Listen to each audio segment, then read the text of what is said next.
And a warning, their testimony is distressing and contains descriptions of sexual assault. On the streets of Eastleigh, a Somali neighborhood in the Kenyan capital, public life carries on as normal. But in private, many Somali women are carrying a much heavier load. They have been raped or tricked into sex with men who record the abuse. For the women and their families, the videos are evidence of what is considered a permanent stain. Being seen naked can have them cast out or even killed. gabdho badan aan hadlinay jiraan oo iska aamusan jidka ma bari karo gabadhii waa leeyahay. We spoke with more than a dozen Somali women around the world. A very brave few have agreed to tell their story on camera. Nim'o, not her real name, is one of them. Her ordeal began when she was just 15. Her religious teacher introduced her to a wealthy man who told her he was looking for a wife. Nim'o is from a poor family, and that made her vulnerable. lacag markuu isiin jiray yani wuxuu ugu dhahay maalin kamid ah guursan doonaa lacagtiisa uu isiin jiray maalin kasta iskuulka markaa ka soo baxay timekiisu uu ogaa meeshaas uu gaarigiisa soo dhigay jiray. She says he took her to a hotel and convinced her to sleep with him. markaas ma ogeed inuu wax kaa duubay markaas ma ogeen inuu wax iga duubay. Later, Nim'o refused to meet him, and that is when he revealed the recordings. He threatened to share the footage with her classmates, and it's the threat of making the video public that is keeping women like Nim'a silent and isolated. They are blackmailed into further sexual exploitation. But Nim'o went to her family for help. Then she found out she was pregnant and was forced to stay with him. familka markaa u sheegay waxay ugu dhaheen diyaar waa ku guurinayna ceeb ma rabno markaaseeto waa la ii guuriyey. At 15, the marriage wasn't legal. It was a sham, and he didn't want the child. diiday markii dambe suu ii imaado waxay ugu dhaheen muuqaalkan aan baafinayaa bixi. After the abortion, she says the abuse continued for several months. He locked her in a house and recorded more videos. Nim'o fell pregnant again, but this time refused to have an abortion. She escaped the house and later gave birth to a baby boy. midda kale ilaa hadda wuxuu uga hanjabooyaa cunugaas haddaad sheegtidna ani leeyahay waxaan u baafinayaa familka dhan waa ceeboobaysiin.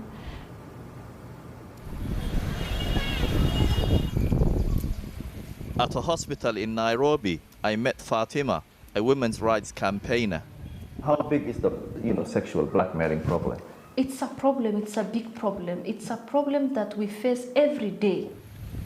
She helps many Somali women with medical care and counseling, but she says they are too afraid to report the crime. If you're a woman and you're being seen naked, the community will curse you. Even sometimes maybe you will be killed. Nobody will wait you to explain yourself what happened. Because the first thing that you will be seen is you naked as a woman. Fatima says many women are prevented from seeking justice outside the community. It's the Somali elders who decide. They will always say that the women, we finish this thing, let's not take it to court because we are Muslim, we are Somalis, we are not supposed to embarrass each other. She says women who do go to police often find their cases dropped because of corruption. Across the border in Somalia, the chances of justice are even more slim. Decades of civil war have shredded the courts as well as the clan-based system of justice centered on elders. Sexual crimes go unpunished. Hani was left with 6 children when her husband died. She remarried, thinking her new husband would provide financial support and protection. Instead, he started abusing her. kaligeena ma ahayn dhibaatada waxa loo geystay gabdho Soomaaliyeed oo badan horta dhib waa loo geystay ninkaas naaga iga horeeyay aniga oo guursaday oo waliba kuwa ilmo u dhalay ay ku jireen oo ku sameeyay intaas wuxuu ugu sameeyay in ka badan oo ku sameeyay oo dhibaata. She says her husband beat her regularly, and when she threatened to leave, he drugged her, raped her, and made several videos of the assault. Some of the videos showed his face. Hani thought she had strong evidence and nothing left to lose, so she went to the police. maalintii aniga dacweeyay ee la soo qabtay saldhig Boondheer lagu xir taleefankiisa laga qaaday. Taleefkiisa markii laga qaaday waxa ku jireen gabdho oo 40 dhan oo Soomaali ah intaasna oo meher been inta u sameeyay oo fiidiyaal ka duubayna ku jireen. That was 5 years ago. Since then, he has been detained and released several times, but has not been convicted. She believes his family made a deal with the police. وعديسي عمادين qolay isla galeen ani banaanka la saaray way isla soo hadleen kadibna inta isku ka tageen waxay dhaheen wixii dhici laaway dhacay magac iska bedel waxa isticmaashdeen iska bedel wax ku soo noqonaa ma lahe hadeertaan aamin ku darna ama asi ah ku celino.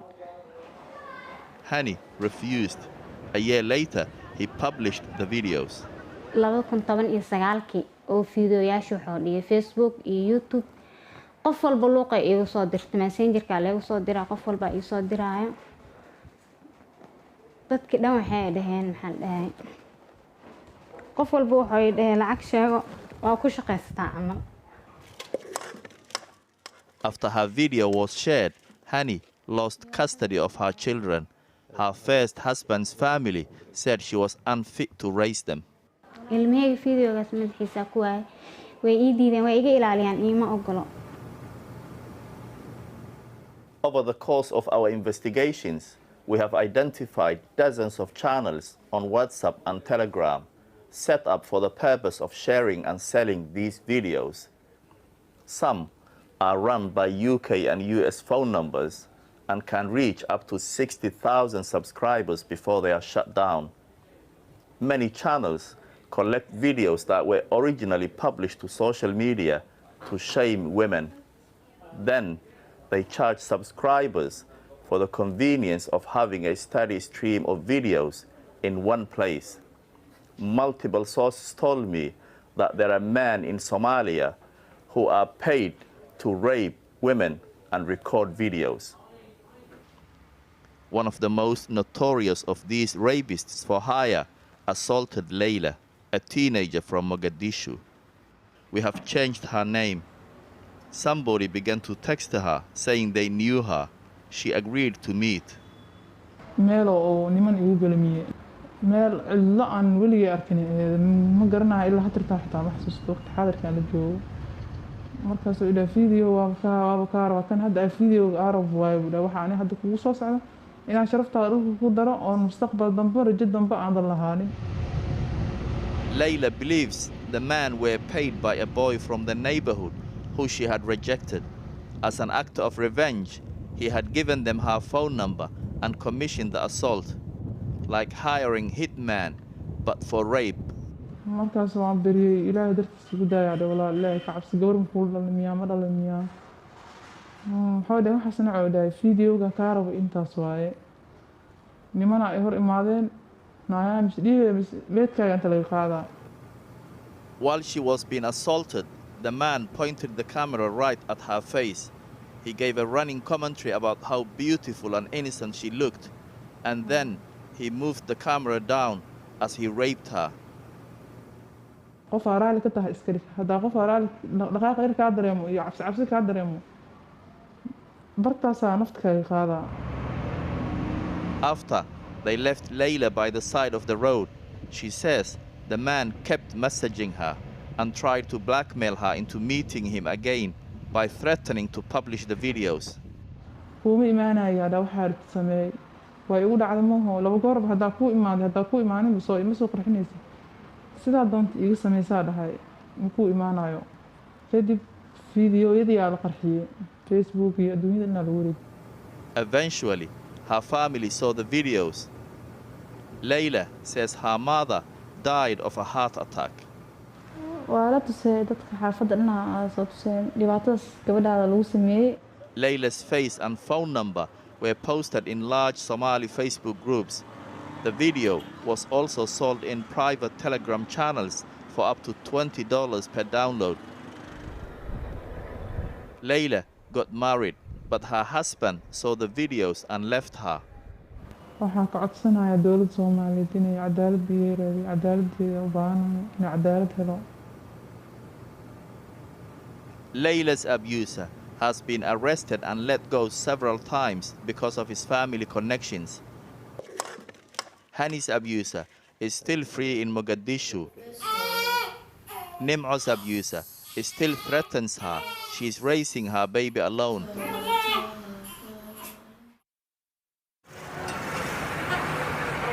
The stories of 3 women out of possibly thousands. Yet no man in Somalia has yet been convicted for these crimes, even though the video evidence is for sale. Our Africa correspondent Jamal Osman with that report. Telegram, YouTube and Meta, which owns Facebook, told us they remove content which violates their policies.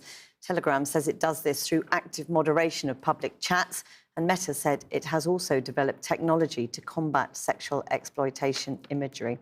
Now, if you've been affected by any of the issues in that report, you can seek help by going to channel4.com/support.